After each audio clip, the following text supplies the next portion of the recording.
So I want to know what your position is on fracking and oil and gas. I have a lot of different positions about this from different angles. So I'm from Mora in Las Vegas. Mora is the first county who said no fracking in their community. And we are very clear in northern New Mexico, we don't want fracking. In Sandoval County, we have fracking up in the Cuba area, but Placitas was told that they were gonna have fracking there, and all hell broke loose. They didn't want it in their neighborhood. You go down south, and people love it. They're okay with it, they're very happy of having it in their community. The reality is that the budget cycle that we are in right now, the only reason why we're even above water, and now we're really above water, we're floating in it, is because of the fracking. Millions and millions of dollars are coming in because of it, and we're at the top 3 of the biggest oil and gas. But let me tell you some of my concerns. One is that the stakeholders that are within that community need to decide. Number 2, there are concerns that if you're not doing it appropriately or correctly, or you don't have the substandards that you're under the substandards, and there's not really accountability, you can hurt your water systems. You can get earthquakes. It's happening in other parts of the nation. Let me tell you something from the national perspective. Just on, where was I Friday? Saturday. Just on Saturday, there was, everybody know what's going on in Saudi Arabia? They just decided there was 17 missiles that hit refinery areas in Saudi Arabia. Well, what does that mean for us? Why do we care? We care a lot because the gas prices are going to go up significantly. They said at least within the next 30 days. Just this week it went up 20 cents. So does that mean that they're going to want us to frack more because they need the need? I mean, how much is too much? I mean, anything that you do too much is going to be too much. It's going to hurt your environment. We talk about, we're concerned about climate change, but at the same time, how much effort and work are we really putting towards renewable energy? There's a little bit of it, but there's really not that much. So we really need to figure out what our priorities are, make sure the stakeholders are there, and make sure that we understand that every action that we have causes a reaction. Do you support fracking though? That's the question. I don't think that that's I don't know if I can answer that because it depends on where you're at. In southern New Mexico, the people there that want it, they're there, and that funding source comes to the state budget. In Mora, or northern New Mexico, they're going to tell you no. You need to respect what the voters, what the expectation is of the residents. I can't dictate for them what they do want or what they don't want. The people need to decide that.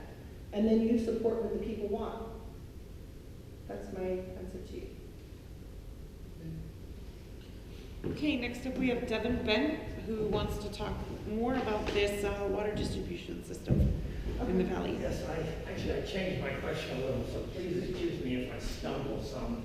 I can use this excellent map to make the point. Okay. The point is this, the 611G agreement that was recently signed, actually after being controlled by a non-disclosure agreement, it was signed without any public discussion. The county had one section on it, no public hearings. Anyway, that process, that closed, secretive process, resulted in a major change in the county distribution system. County distribution system was supposed to be providing water to all these people who probably don't really want it. Now, 1,000 acre feet are being delivered down here off the map to Tsuke. Now, why does one traditional village out of 6 or 7 get 2/3 of the water? You know, because Tsuke Village Market is really thirsty. No, okay? They get that because they firmly intend to pipe that 1,000 acre feet up Bishop's Lodge Road into Santa Fe for the developers. It's as simple as that. It's not in the 2010 legislation. It's not in the court decision. It's in the 611G agreement. Okay. Now, me, I find that upsetting. Okay. I think a lot of people are upset by that because they see that the water gets piped out of the river here above the Ottawa gauge, okay?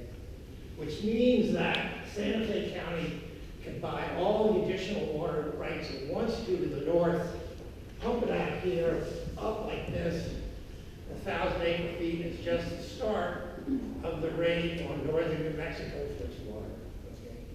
Now, you can do nothing about this unless the federal legislation doesn't pass this fall.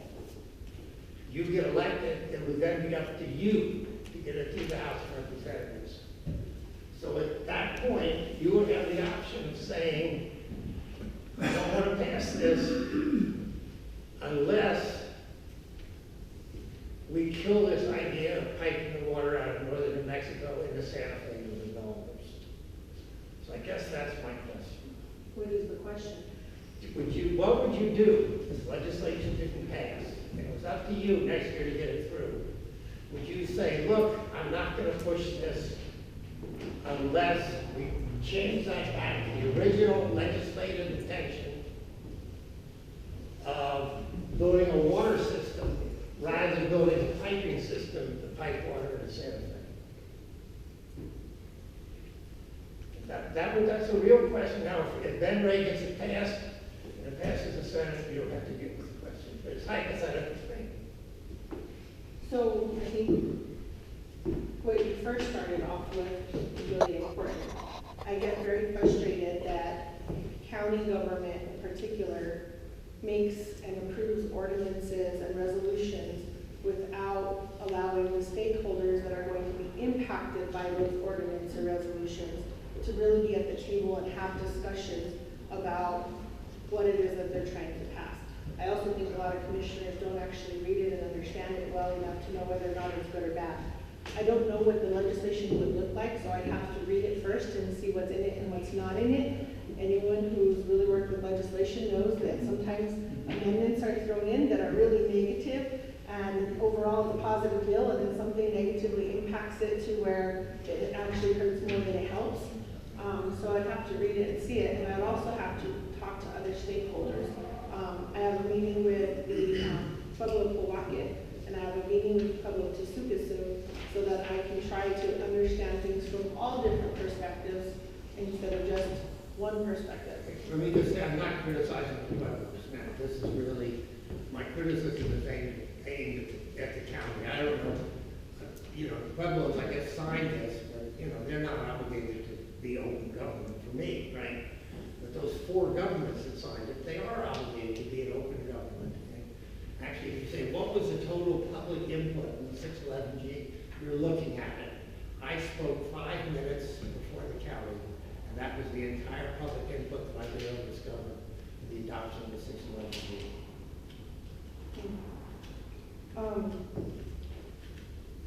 That's not a question though, right? No, I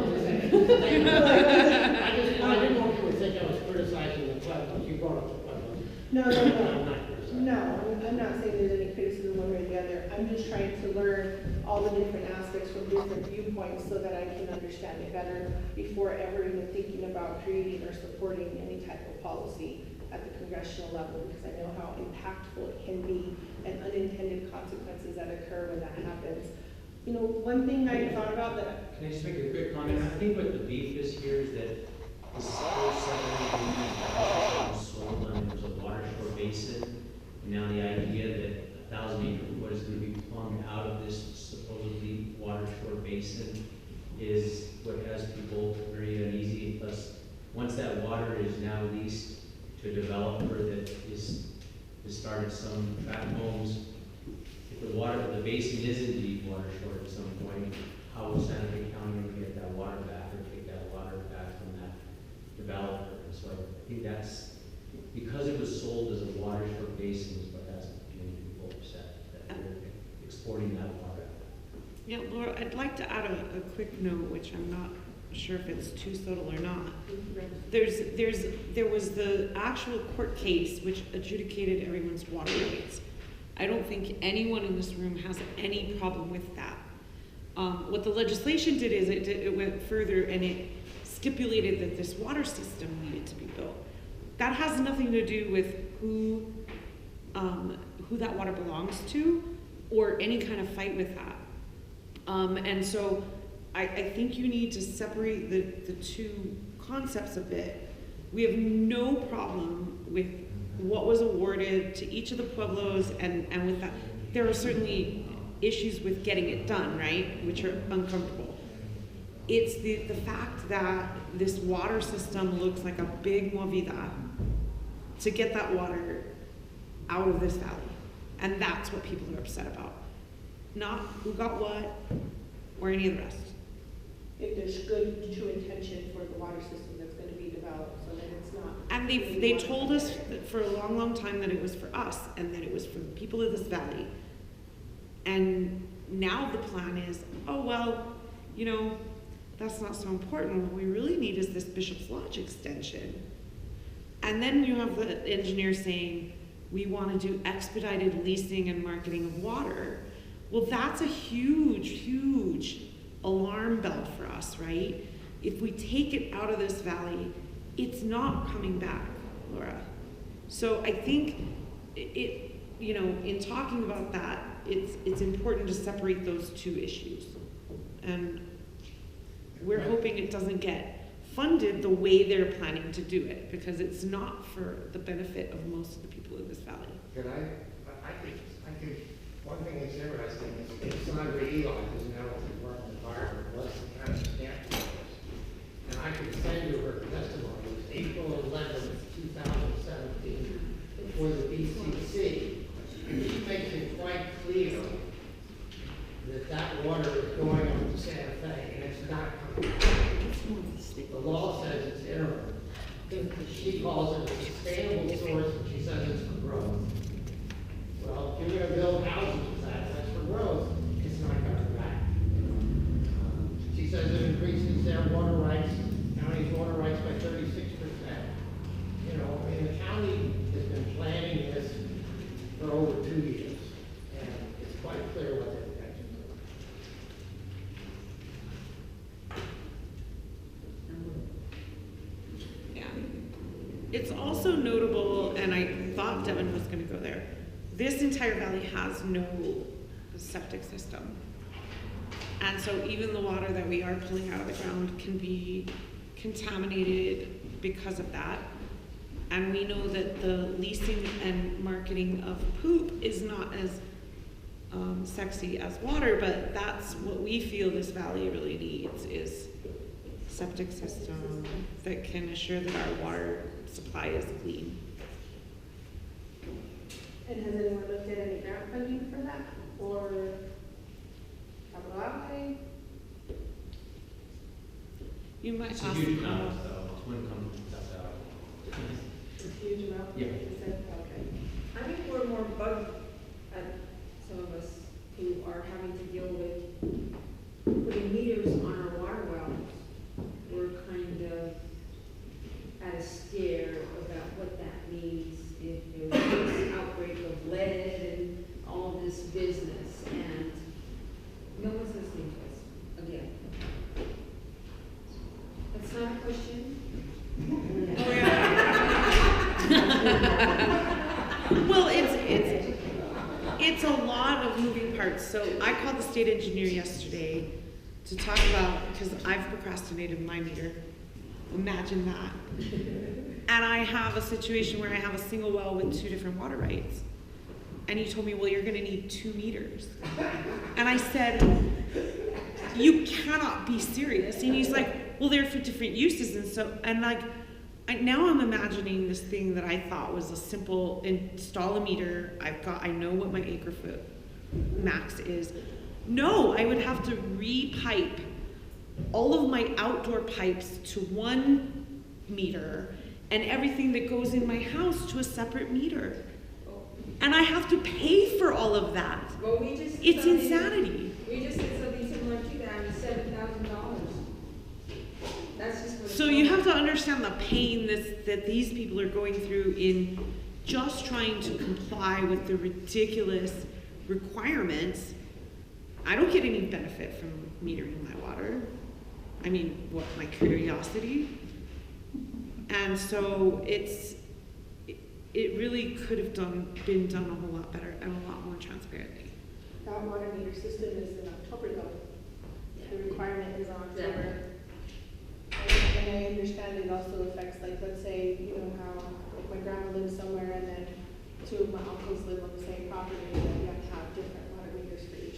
that's gonna negatively impact a lot of people as well.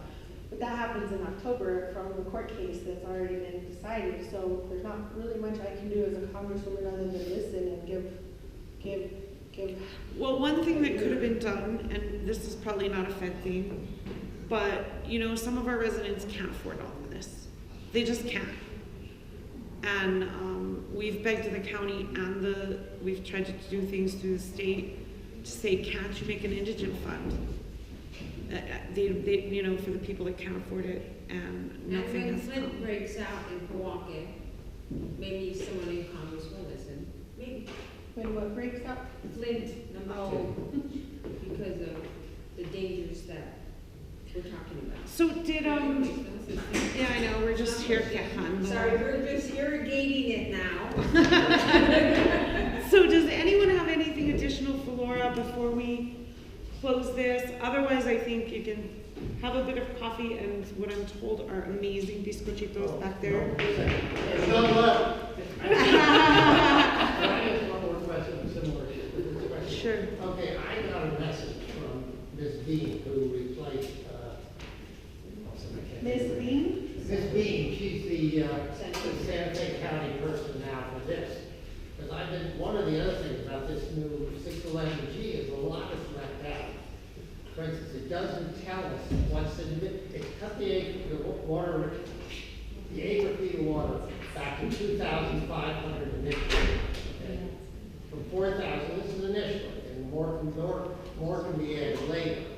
But what it doesn't tell us is what's in the vision. How much is the county getting? How much is the Pueblo getting? That's a very fundamental question, I would think.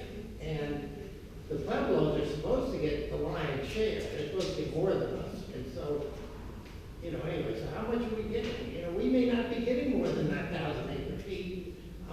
But anyway, so I started asking these questions, and Ms. Bean, I say Ms. Bean because I can't pronounce her first name. Okay, so anyways, I get back this answer 2 days ago, which is she can't answer this question because of such and such, and a non-disclosure agreement between presumably the county